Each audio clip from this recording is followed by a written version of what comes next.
চাইনি এই গানটা করতে, কিন্তু আমাকে বাধ্য করা হলো, এত রিকোয়েস্ট করেই ফেললাম। উদয়পুর এসে তারপরে রেডি হয়েছি, এখন প্রোগ্রাম স্পটে যাব। আমার সাথে রয়েছে বিজয়া, এই যে ও সাজুগুজু করেছে, এখন নেল পলিশ করছে, মানে কি সব নেল পলিশ নিয়ে চলে এসছে, প্রোগ্রাম করবে বলে পড়বে। আর আমার দেখো কি অবস্থা, কতদিন আমি নেল পলিশ লাগাই না, আমি কেমন দিন দিন বেরোসি হয়ে যাচ্ছি। প্রোগ্রাম স্পটে আসতে না আসতে আমার প্রিয় প্রিয় মানে একদম আমার পরিবার, আমার ভাইয়ের সাথে দেখা হয়ে গেল। এই ভাইকে সবাই চেনো, মানে তোমার মোটামুটি ফেসবুক ফ্রেন্ড আর আমার ফেসবুক ফ্রেন্ড অনেকটাই একই, সুতরাং সবাই চিনবে। রাজু ভাইয়ের সাথে আবারও দেখা।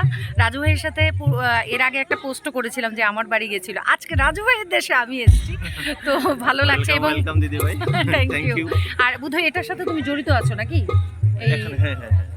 এই প্রোগ্রামটার সাথে রাজু ভাই নিজেও জড়িত, কিন্তু রাজু ভাই জানতো না আমি আসবো, তা আজকে কাকতালীয়ভাবে দেখা হয়ে গেল।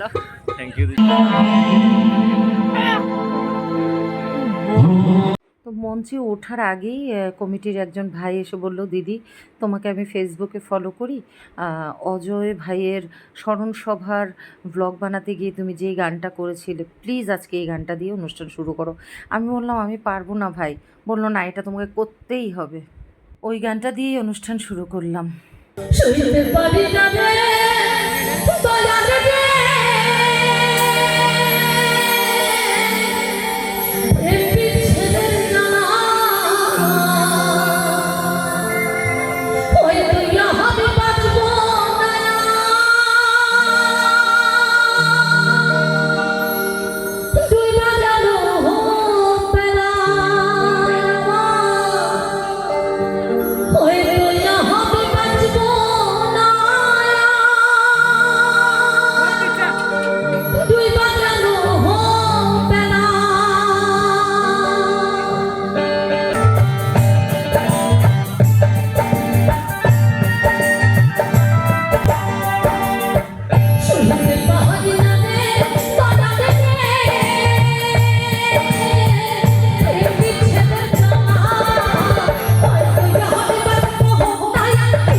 উদয়পুর প্রোগ্রাম করতে যাব মানে আমার স্পেশাল কিছু ভাই রয়েছে যারা প্রতিনিয়ত আমার সাথে দেখা করতে আসে, আমার প্রোগ্রাম শোনে, আমাকে পান খাওয়ায়, চাট খাওয়ায়, ইভেন তারা আগরতলা এলে আমার বাড়িতে আসে। মানে প্রচুর ভালোবাসার মানুষ রয়েছে উদয়পুরে আমার।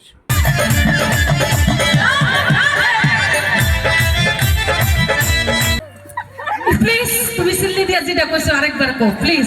কিটা কইছো জয় রাধে কিটা কইছো? না দিদি কিতা কইছো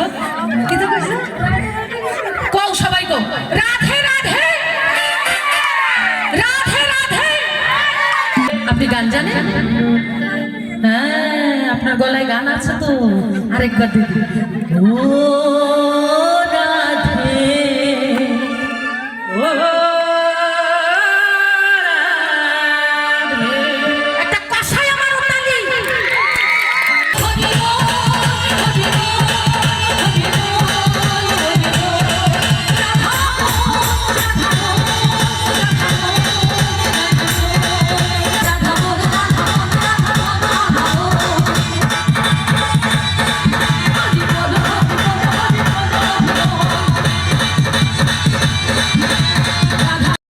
ও অনুষ্ঠান শেষ হলো, আমাকে দুটো গান এক্সট্রা করতে হলো, করে তারপর অনুষ্ঠান শেষ হলো।